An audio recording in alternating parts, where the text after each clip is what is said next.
자, 그런데 이제 우리가 이 편지를 읽어보는 것만으로는 불충분하고 어떤 특징이 있는지를 한번 조금 더 살펴볼 필요가 있는데요. 우선은 고대 세계의 일상적인 편지는 서두 안에 두 가지 내용이 들어가 있어요. 하나는 인사고요. 다른 하나는 프롬이라는 단락입니다. 자, 인사 부분 한번 볼게요. 고대의 일상 편지의 서두 부분은 일반적으로 인사 부분으로만 이루어져 있습니다. 그러나 간혹 프롬이라고 불리는 기원, 탄원 혹은 감사 단락을 담고 있는 그런 어떤 단락이 이제 들어있는 경우도 있어요. 다만 우리가 지금 살펴봤던 옥시린쿠스 파피루스 742번에는 프롬 단락이 없습니다. 자, 대부분의 편지들의 경우 인사 부분은 누군가 누구에게 보낸다 이렇게 됩니다. 우리 여기 앞에서 살펴봤던 이 편지도 있잖아요. 안타스가 파우스투스에게 문안한다 이렇게 되어 있잖아요. 이런 형식으로 되어 있거나 혹은 B에게 A 혹은 A로부터 하고 이제 문안한다는 생략이 되는 경우도 있고요. 이렇게 되어 있습니다. 자, 간혹 위에 예는 나오진 않았으나 저자는 자신의 이름이나 수신자의 이름에 호칭이나 장식을 덧붙이기도 하는 경우도 있었습니다. 하지만 여기에는 지금 이제 그런 표시가 나와 있지 않으니까 이런 것이 있었구나 정도만 알고 넘어가면 되겠습니다. 자, 다음은 이제 프롬인데요. 종종 인사 부분 바로 뒤에 기원, 탄원, 감사 등을 표현하는 프롬이라는 단락이 이제 고대 세계 편지에서 등장하기도 합니다. 그 내용은 주로 편지를 보내는 사람 개인의 사정과 관련되어서 신에게 간략하게 감사하는 내용으로 이루어져 있는 경우가 많아요. 아래의 예는 주 2세기에 쓰인 아피온이라는 사람이 자신의 아버지인 아피마코스에게 보낸 편지인데 여기에 보면 이렇게 되어 있습니다. 나는 주 세라피온에게 감사한다. 여기 감사라는 말이 들어있죠. 왜냐하면 내가 바다에서 위험에 처했을 때 그가 즉시 나를 구원했기 때문이다.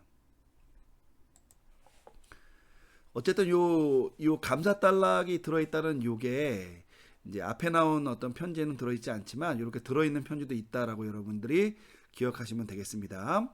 자, 본론으로 넘어갈게요. 편지의 본론은 편지 서두와 결여 사이에 놓여져 있는 부분입니다.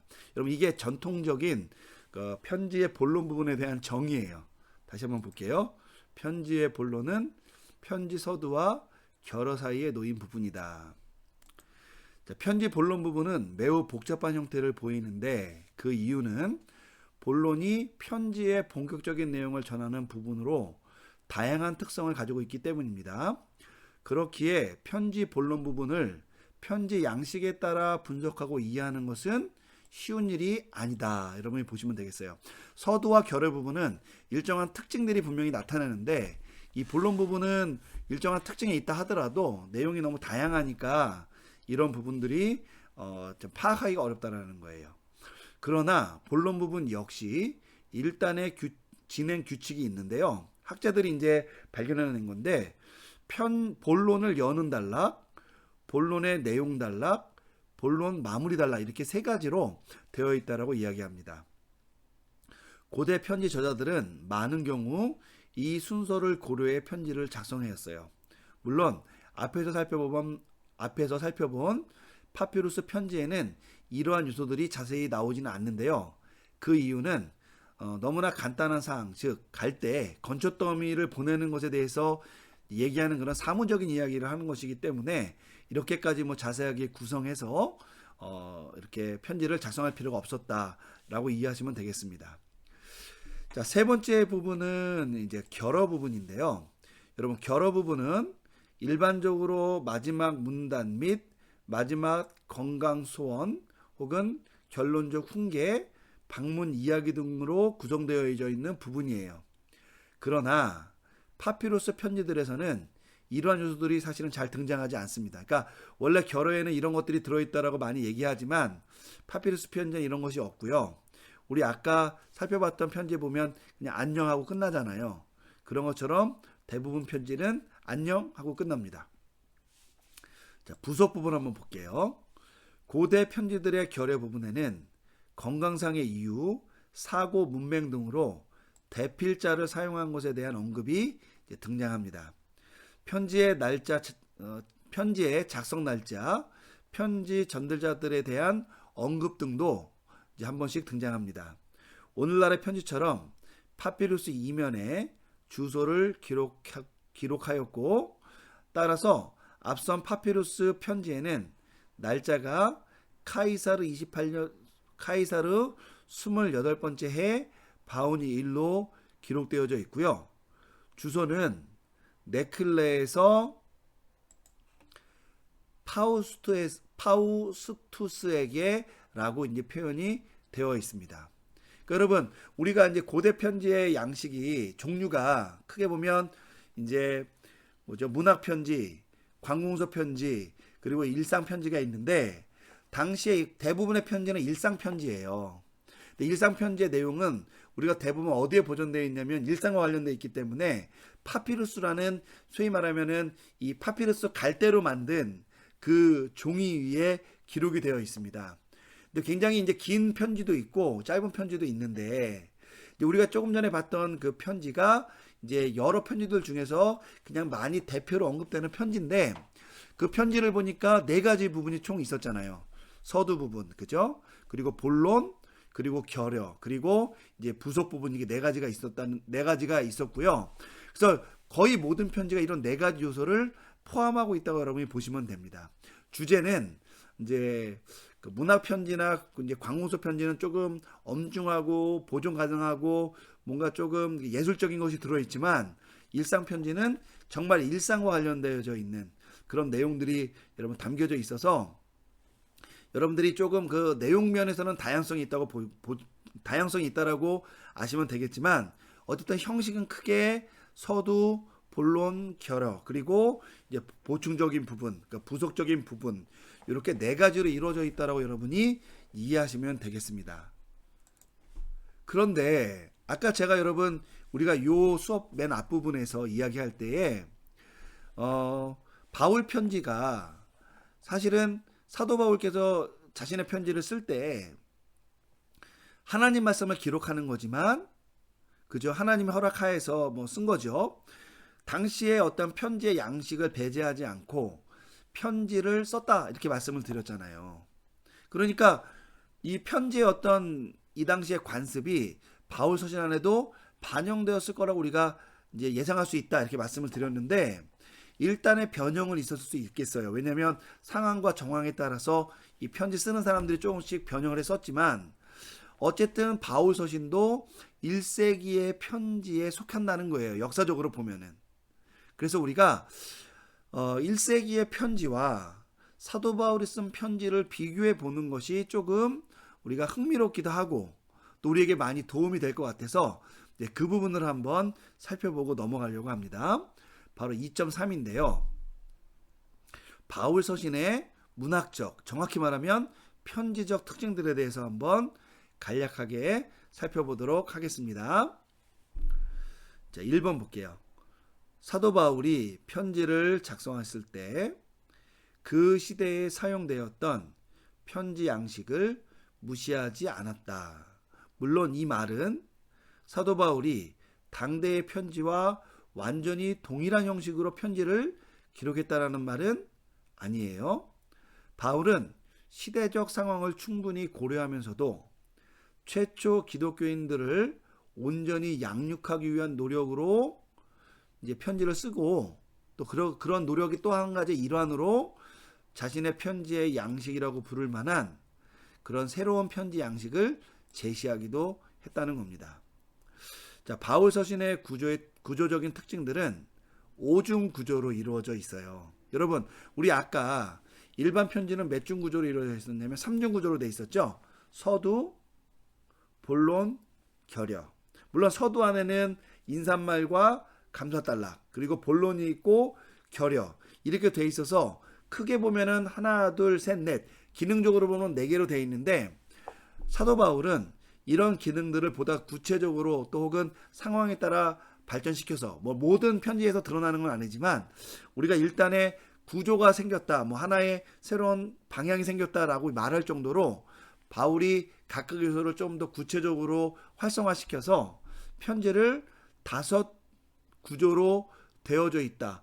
5중 구조로 이야기할 수 있을 정도로 확연하게 5부분을 따로따로 이렇게 다루는 그런 관습을 만들어냅니다. 그래서 서론 부분, 감사단락. 원래 요거를 다 전부 다 우리가 서두라고 불렀죠. 일반 편지에서는. 근데 이 부분이 나눠지고요. 본론 부분도 원래는 일반 편지에는 2가지가 있지만 여기는 본론, 주제적 본론 부분이 있고 또 하나는 주제에 따른 훈계단락이 확연하게 이렇게 구분이 돼 있어요. 그래서 그렇게 또 하나의 어떤 혁신을 이뤘고 그 다음에 결여를 써서 이렇게 편지를 5가지 부분으로 나누어서 작성을 한 것으로 이제 학자들이 이해하고 동의하고 있습니다. 자, 어쨌든 한번 우선 어쨌든 우리 1번 서두 부분을 한번 보도록 하겠습니다. 자, 서두 부분은 인사단락이에요. 바울 당대의 편지처럼 바울은 종종 바울이 누구누구에게라고 이제 편지의 서두를 기록합니다.